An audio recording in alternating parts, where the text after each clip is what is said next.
Hi, third grade.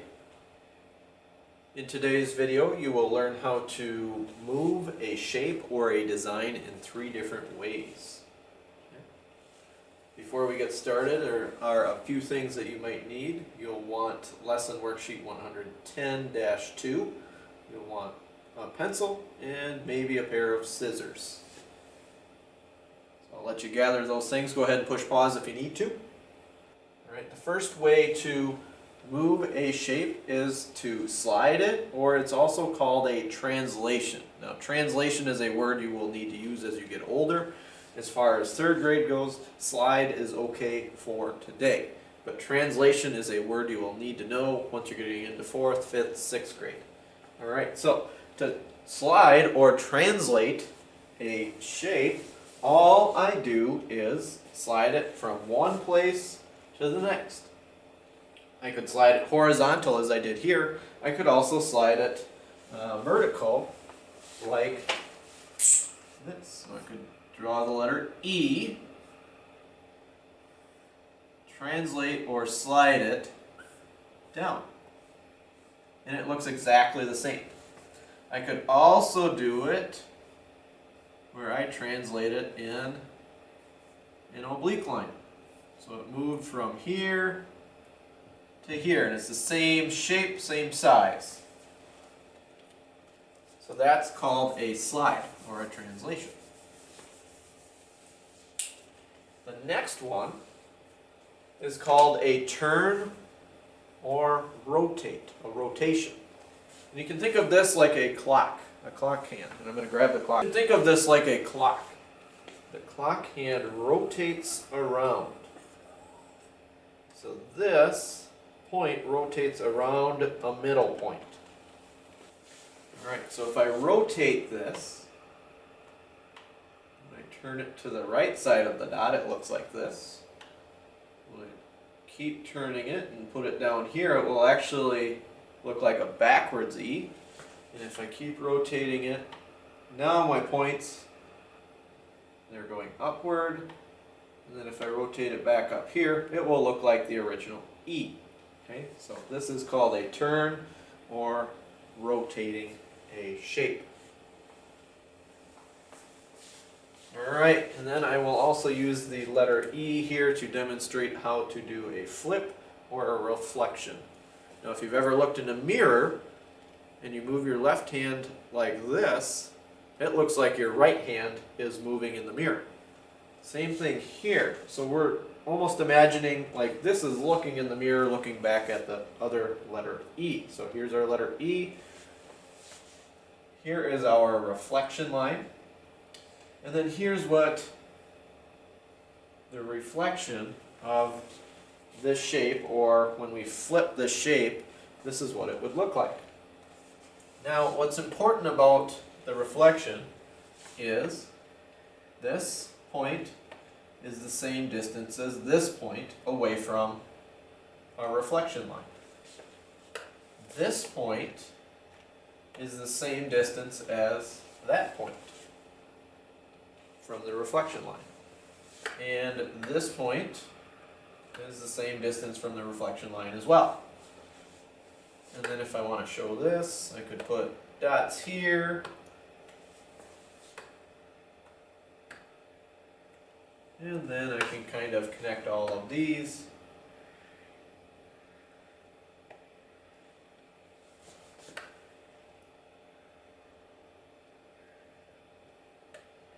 And I will get a reflected E, like it's looking in the mirror, looking back at it. Okay. If I were to take my hand and hold it up in front of the camera here, and I want to have a reflection of my palm of my hand, I can take my other hand, and notice how my thumbs are in the same spot, and then all my other fingers are straight up. So that would also be an example of a reflection.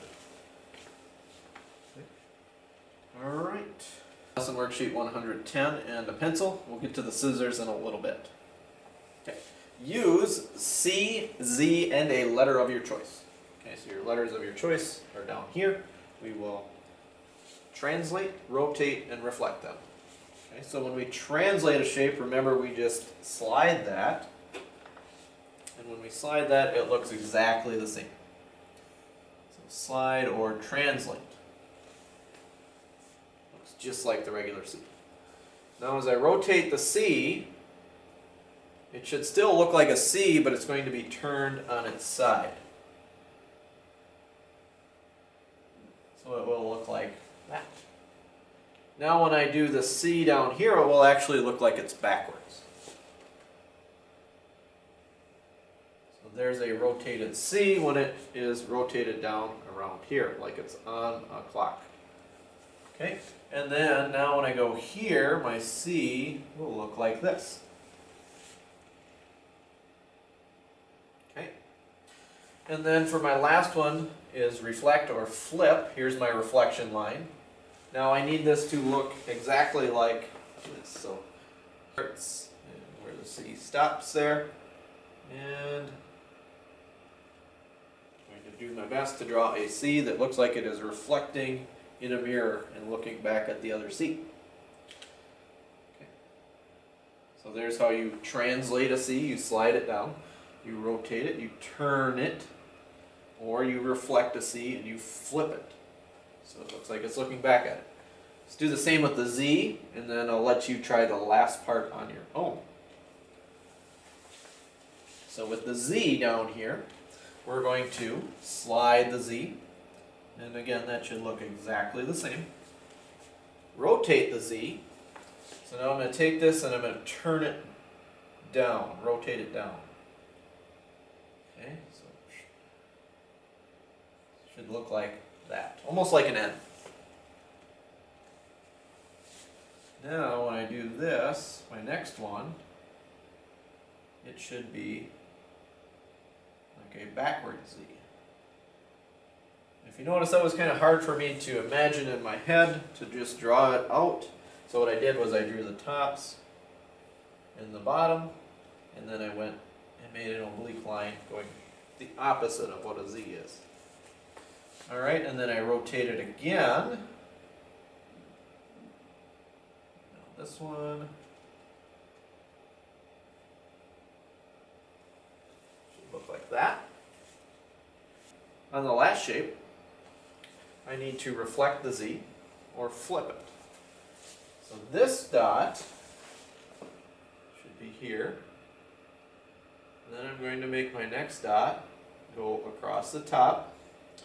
Now this dot needs to be over here, and that's where I connect those. Okay, so I go from there to there to there, and then I can go ahead and draw the rest of my Z, and my Z should look like it is backwards. Alright, go ahead and try the last part here. Go ahead and cut any of these letters out. We already did C, we already did Z, so you could cut out D, L, N, or Q. And you can translate that, rotate that, or reflect that letter. Go ahead and do that now. I'll let you try that, and this is going to be the end of the video here for me. Again, if you have any questions, please feel free to contact me at school.